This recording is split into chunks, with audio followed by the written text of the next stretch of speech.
Crossroads Media. So this is how I get rewarded, huh? Welcome back, bros, from vacation. Here's the Phillies. They don't know how to play the sport. Seriously, miscommunication between Trey Turner and Edmundo Sosa over at third. Brandon Marsh doesn't know how to keep a ball in front of him. Alec Boehm has no idea how to run on the base paths, but maybe that's because he watches Bryce Harper daily, and Harper also stunk in this series against Pittsburgh when it comes to that department. It's ridiculous. Rob Thompson, wake up. Do you know how to manage? You don't yank Christopher Sanchez when he's throwing a no-no with not a lot of pitches on his pitch count. He tried to give us a bunch of crap afterwards. Well, he had something with his stomach. No. It's because you saw the order wrap around for the third time and didn't feel comfortable. Don't try to create all these little side stories. That's not what happened. That's not it, Rob. You're starting to look for garbage to sell us, and I'm not buying it. This team has aggravated me since I left for the Bahamas, and it hasn't been pretty. You drop a series to Milwaukee. That was actually right before I left. Who was after that? Was it? Why do I keep forgetting that? I want to forget it so bad, but it was before Baltimore. Who the hell was it? Oh, it was Cleveland. It was Cleveland. Oh, here's a blooper that lands in between three guys. You can't be serious if that's what's going to happen night in and night out. And I have to do this. My guy Gill, Mike Gill, 97.3 ESPN. You know I love him. I had a great time working with him. I love him as a guy. But, man, I disagree heavily with his take on how to approach a baseball season. I see him tweeting, oh, relax. I'll see you in October. They'll be fine.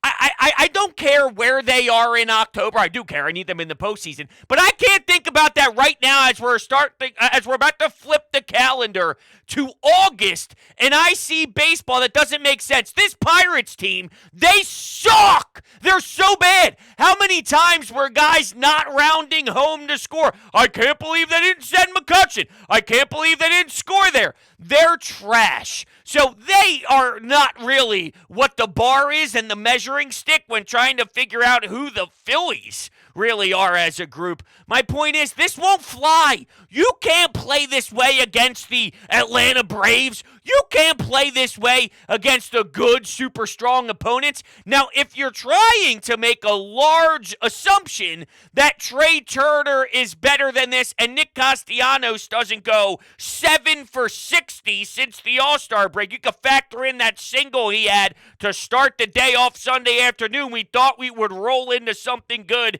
and it didn't. It still turned out to be ugly Nick Castellanos. You add that box score, add it to the 117 batting average. You think he's better than this? Yeah, we know. We know they have a higher ceiling. We know there's more. But we're how many games in? Hearing Rob Thompson claim that we got to clean it up, whether it's watching film or going out and asking all the veteran core guys to take fly balls, you're never going to tell them to do that. You're absolutely never going to ask Schwarber at this time. You can't even get Stott in the lineup, and you're making excuses that they're playing 17 games in such a short amount of time. They have no days off. They have no rest. You can't find time for your best hitter to be in the batter's box. You're going to actually make a statement and a claim that if it takes more actual physical reps, you're going to ask these guys to do it? There's no way in hell, Rob, you're going to do that. So once again, stop lying. Stop saying things that are silly. It doesn't fly. We're too smart for this, all right? We're not dumb. We know how to use this brain. We know how to see the game. What you're doing this deep into the year to demand it to change all of a sudden, watching film, it's not going to change because of the way that he started off the year. Oh, who cares if you run into it out? Who cares if Bryson Stott gets picked off? Who cares if Brandon Marsh doesn't look at Dusty Wathan? Well, why do you think Alec Boehm's running with his head down like a dope and not reading the play in front of him? Because it's all about a free pass. So the reason why they're still doing it this deep isn't because of film or is it because of anything other than the way Rob let everything slide and everyone really have no accountability. whenever they did something poorly and something so wrong and said, well, they're veterans, or, well, if Kyle Schwarber can get away with it, I can't punish a Bryson Stott. The longer you do that for, these are the ramifications. This is the punishment for taking that approach as a manager. Here we are. It won't get fixed. Trey Turner can't hit out of the 2 spot. You got to bat him 7th. Goes 0 for 5, 0 for 4 every single night. Hey, Nick, you try it. He looks just as lost as last year. Some of these strikeouts are brutal. Brutal. The Pirates tried giving you this one. It sucks because that Orioles series was bizarre. Rob doesn't put in Brandon Marsh, keeps Kyle Schwarber in there, doesn't pinch run for him. Then deep in the game, we're talking about a play out in left field where Kyle Schwarber leaves it all out there. He tried his hardest, dove towards the foul line. He doesn't get there. It's aggravating as hell. If Marsh was in there, that was the Orioles series, wasn't it? All this just runs together. And, I wasn't here for the Cleveland series. I wasn't here for the Orioles series. You had the Jake Cave game. But that's not a sustainable way of winning. Because Jake Cave runs into the wall like he's Aaron Rowan. You can't do this. So back to the whole Gill point of it. I'm just using him as the example because he's vocal about it. Matt Gelb also threw something out there in a similar way, saying, well, Stott needs some time off. Yeah, but when I'm looking all year at one of your purest hitters just not being in the lineup because of a lefty, you don't get the benefit of the doubt now. That's not how this works. This has been an all-year problem. I'm not just aggravated because of this Sunday afternoon with no sense of urgency. I'm piling up all the time that Bryson Stott was, oh, you're not going to play today. Please sit down. There's a lefty there. He's one of your best hitters. Yet this team struggles with runners in scoring position. They can't get a hit with bases loaded. Nick stinks. Trey stinks right now. JT is underwhelming. They can't get timely hits. They don't know how to run on the bases. They can't catch the baseball. How are they even competing for a playoff spot right now? And I'm sorry, I keep getting distracted, but for all the ones that say just wait, calm down, you're overreacting, their record's still good, they're still doing their job. Well, quite frankly, over the last 4 series, no, they have not done their job, and I'm aware of what they can be. I'm pissed because I don't have it now. You're right. Some magic run can happen again. It's not impossible. If you want to sit down and relax all baseball season long because all you care about is what happens in the fall, then fine, you're allowed to watch that way. You're entitled. But then don't get mad at me for caring and actually seeing a product that I don't think is sustainable. And I don't know if I'm willing to live and die by the percentages of them duplicating last year. It's like, oh, well, I know what they can do. I know Turner's better. I know Nick is better. I know they can feel better. I know that they can run better. But they haven't done it in so many games. We're going to August. Ho-hum. Fighting for a wild card spot. Since when is the wild card spot something I'm supposed to live for? What is it supposed to be? This team rocks. This team kicks ass. This team is worth my time. I know they're talented. I know they're special. I know they're great. And they're competing to win the NL East. All of a sudden, it's, hey, go flirt around with the Gabe Kaplers of the world, the free-falling Miami Marlins, right? I mean, that's the problem here. I wonder what Dave Dombrowski thinks about some of these managerial decisions, because he's old school. He made it clear from the beginning, at least publicly, unless he's lying, that Rob has the freedom to make certain managerial decisions that maybe not every guy in the league has the power to do. If that's the case, then can you seriously look him in the eyes and say, I agree with you about Bryson Stott? Now, you don't have to agree about everything. You hire someone and let them do their job, and that's what they do. Every day, you're the manager. You do what the manager's supposed to do. You hire someone to do that, right? So Dave doesn't have to fully agree 100% on everything that Rob Thomson does. Just like Rob Thomson gets handed a roster, he might not fully believe in every single guy. He'll say he will. Like he said, I believe Christopher Sanchez. He was asked if Christopher Sanchez, if he was more established, if he had more time here, if he pitched more innings, would you feel like he had a longer leash? And you could see him sort of acknowledging that as the reporter was asking the question, but then he tries to go down a different path and make up some nonsense in his head to instill confidence. It's crazy to me. But he might not agree with every person on the roster, but that's how this thing goes. I just have to imagine that Dave Dombrowski at some point thinks this is crazy. Christopher Sanchez, okay, he walked a couple guys, or hit a couple guys, excuse me. Okay, he hit a couple guys. He hasn't allowed a hit. He didn't allow a hit. The second you decide to make a change, the game's tied. Boom. Finally shows some power. Huh? It's actually beautiful when he drives the baseball. It looks great. It's magnificent. Glorious. But now what? Now it's a tie game. Oh, the Pirates piss themselves. Phillies take the lead. Oh, no, wait. Hold on a second. Phillies piss themselves too. It's a pissing match. That's what we watched today. A pissing match. As you can tell, I got a lot to say. I hate that this is what I'm coming home to. I hate it. I wanted to talk about Bryce Harper's debut at first, even though Scary gave me a mini heart attack. Didn't know if I'd be able to watch him over there, and he did eventually boot one after that first game there. He was magnificent in the first couple games. He's making stellar glove saves, snagging it, and I think he could play that position. He jumps over the railing. He falls into the netting. I'm like, dude, what are we doing here? I can't be doing this. I'm finally excited for you not to be a DH, and hopefully that opens up the door for so many possibilities for the manager, even though I don't know if I believe what he's going to do. Last year, every button he pushed seemed to work. You can't question it. The guy's a magician. This year, it is literally the opposite. Literally the opposite. So, what do you want me to do? Kimbrel's starting to become human again. Not that I'm mad at him for that. What he was doing was Brad Lidge not blowing any save ever. Eventually, at some point, he will blow a save, but Sir Anthony is not crisp. In regards to the deadline, because I know a lot of you are asking me, Broach, what do you think they should do? Or where do you think they're going to lean? All right, first off, the whole Cody Bellinger thing. Say what you want about the Cubs not doing it, should do it, won't sell them, whatever it is.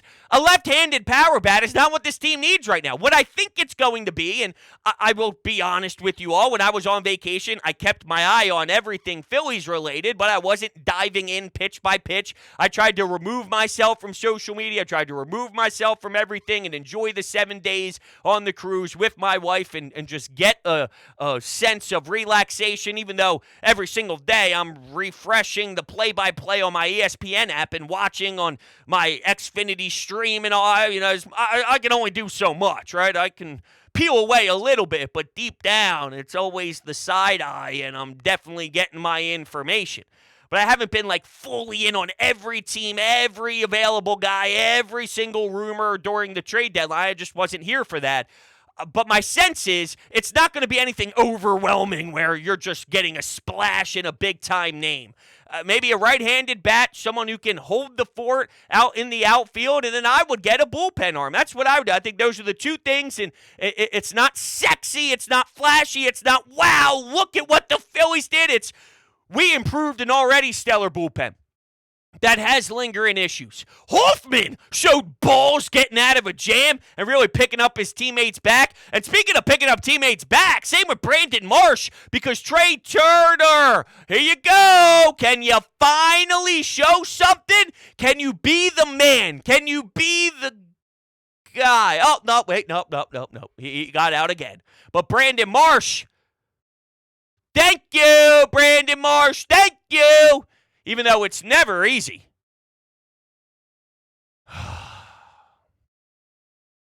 Who are they? They're a team that is fundamentally flawed. But what do you get at the deadline? Try and help out your bullpen. A name I wanted before he did get traded was something like David Robertson. And maybe you're annoyed with that name. I'm just giving you an example of something that I would look at and something that's in my wheelhouse of you get a steady veteran arm, a guy who's been there before, a bullpen version of. The way I look at Taijuan Walker, he's just a professional pitcher. That's what he is. He's not in the elite category. He's a fifth man in your rotation category. He's a middle of the rotation guy, and he's just a good, solid pro. You get that version of a bullpen arm. Maybe that's a David Robertson. My biggest fear, and I haven't dabbled into the numbers too much, is that Mets team became a mess, right? And their bullpen was atrocious. They threw him a lot. Now, I don't know what his innings pitched are right now, but they had to rely on him before the Mets met. The Mets met it before the Mets normally met. The Mets met it before the postseason even began. Last year's success, and like seriously, this ties to the Phillies to a degree. As much as we can have fun and tee off on Mets fans and enjoy their downfall, there's truth to when the Phillies lost in the World Series. You know what the initial instant reaction was? They're going to get right back. Don't worry, they'll be fine. They'll add a Trey Turner. They're going to get better with the starting pitcher like Taijuan Walker. Okay, you can say all that, and it's great in theory, but it's hard to get back. It's hard for the Eagles to get back to the Super Bowl after you lose. It's hard to return. The Mets had a 100-plus win season. Buck Showalter, manager that seems to finally have a pulse and have the hands and the entire team molded the way Mets baseball should be, and there's life in Citi Field, and how about Queens? They're a joke. They're an absolute joke. And you can get big names, and you can get a Justin Verlander. You can go get a Max Scherzer. Where's Max Scherzer now? He's laughing going to compete for a postseason spot with the Texas Rangers and actually win a damn division. Things change quickly. And just because last year, and trust me, the Phillies are in a better position than the Mets, and there is time to be better, it's just hard for me to think it's automatically going to happen, even though I know that there's talented players on this team not playing to their capabilities, but maybe that's just who they are this year. This is not fun. I don't like this group again. What more do you want me to say? Oh, man, it's killing me. It's killing me that this is them. And you know what they do? They're going to go do something nice against Miami. They're going to go sweep the Marlins. They're going to kick them in the teeth and make blood squirt out of their gums, right? And then it's like, oh, hey, maybe they're back. And then they're going to lose a series to a team they shouldn't lose to. And now's not the time. It's not May. It's not June. It's August. The sphincter gets tight. Things mean more. Losses hurt more. You watch the standings. You watch the teams around you. You study what they're doing. It's day-to-day, daily grind on the rest of the league. You don't start that in the first 3 months. It's not about that in the early stages. Ricky Bowe said it on the postgame. What you saw today, all that misplay, you know what that is? Everything we saw in this Pittsburgh series, and really every series, you leave that in Clearwater. You leave that in Florida. Okay? That's when you get that out of the system. You shake it off. Shake it off. You shake it off. Shake it off. All right? Taylor Swift says it best. Oh, maybe this is the time for a nice housekeeping moment. All right? Before we attack the Anytime Hotline. Here are some housekeeping things. Make sure you follow me on Twitter. At Broads81. We're doing some fun things over on Twitter. Okay, this is a big one. Our podcasting platforms, our podcasting numbers are doing magnificent. Now, obviously, I pump a lot on YouTube. Go to Apple Podcasts, go to Spotify, go to Google Podcasts, whatever podcasting platform you use. And if you can leave a 5-star rating, hit the follow button, and leave a comment as well. It goes a long, long way. But we're starting to push more of every platform we utilize, and the numbers are seriously just going through the roof. And it's just happened organically. But, hey, if you can leave a rating, it helps out even more, and it helps push out the content, and leave a review means the world. And also, if you noticed, I uploaded a MLB The Show, Road to the Show video on the YouTube channel. Go to Twitch, twitch.tv/Broads_media. The link will be in the description. I went live playing MLB The Show. I got WWE 2K23. I got Call of Duty, NHL, PGA, you name it, NBA. We're going to be having some fun incorporating some video game stuff. So if you're interested in that, it's twitch.tv/Broads_media. That's enough of the housekeeping. I just tried to get away from the aggravation. Okay, as much as I wanted to dive into some other stuff, the Orioles, boom, hits a homer, boom, gets the walk-off. The homer happened against Pittsburgh, but you get a walk-off against the Orioles, and you win a series against a really strong team. Doesn't matter anymore. That AL opponent doesn't matter anymore. It's completely useless because, well, you lost the series before that. You lost the series before that. You lost the series to the Pirates, who's selling everybody. They are nowhere even close to your level. Yet you let them stay involved. And, I mean, the Pirates were trying to lose. They weren't legitimately looking at this with a chance to win. They didn't care at all. Yet every single time you took the lead in a game you didn't deserve to win, you gave it right back. Right back. You can't be taken seriously when that's the case. This version of the team, this isn't serious. Okay? And remember, the added wild card, you can't change that. The league decided to make this rule. It makes you think your team is better than what they are. Phillies fans 10, 15 years ago, without the wild card where it is now, and once again, it's there, so if it's there, it's there. Try and take advantage of it. The Phillies last year, how many times do we bring it up? The DH going to the National League when Bryce Harper has that level of an injury. Well, in any other year, he's not there, but he still could tear the cover off the ball with one elbow, and he had the UCL tear, needed Tommy John. Now you have an added team and all this stuff. That was part of you having that miracle journey. We can't take that away from ourselves. I remember it. I remember October. I remember the fall. It was one of the greatest runs that I can remember. It's there. So if it's there, take advantage of it. But when you watch this level of baseball, it makes it feel like you're closer to a team than you are. You're not that close of a team with this. You won't be able to beat a team not named the Pittsburgh Pirates with this. You face good opponents. And they have shown good series wins against good opponents. They don't lose all of them. But you have to win a lot in a row without fumbling the bag in the playoffs. I'm not closing my eyes and thinking last year is it. I'm not doing it. That lets them off the hook. That's not holding them accountable. And honestly, I don't enjoy that as a sports fan. I'm in the right now. I'm reacting to the right now. This team sucks right now. They have way too many issues to fix. It's not Kyle Schwarber leading off. That's not the biggest problem anymore. It's Trey Turner blows right now. It's Nick is back to last year's form. It's Aaron Nola is miserable. The guy's a clown, man. It's irritating me. Why? He didn't have the defense behind him. That's for damn sure. But when are you going to grow some you-know-what? And say, I got it then. Never happens with him. Inexcusable. All right, run the phones. I'm starting to sweat. I didn't know if I'd get this anger or not, even though I did. Let's do this. Yo, what's up, bros? Listen, this team, excuse my language, this team fucking sucks, okay? They suck with situational hitting. They suck in big moments. This team, listen, great run last year to the World Series.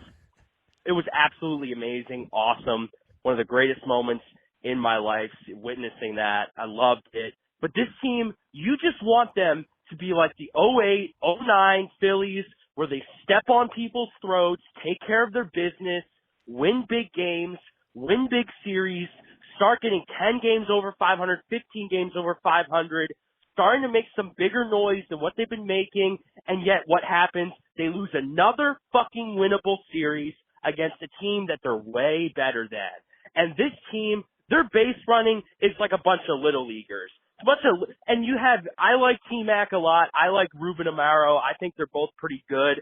But you have them being like, oh, yeah, well, it's a great throw from Henry Davis to the plate. No, fuck that. Listen, how about you run the damn bases like a proper Major League Baseball team? Alec Bowen, pick your head up. Bryce Harper, I don't know why you're trying to get out of that situation by trying to run home. But that's not here nor there. Real quick, I'll let you continue for the last 18 seconds of this call.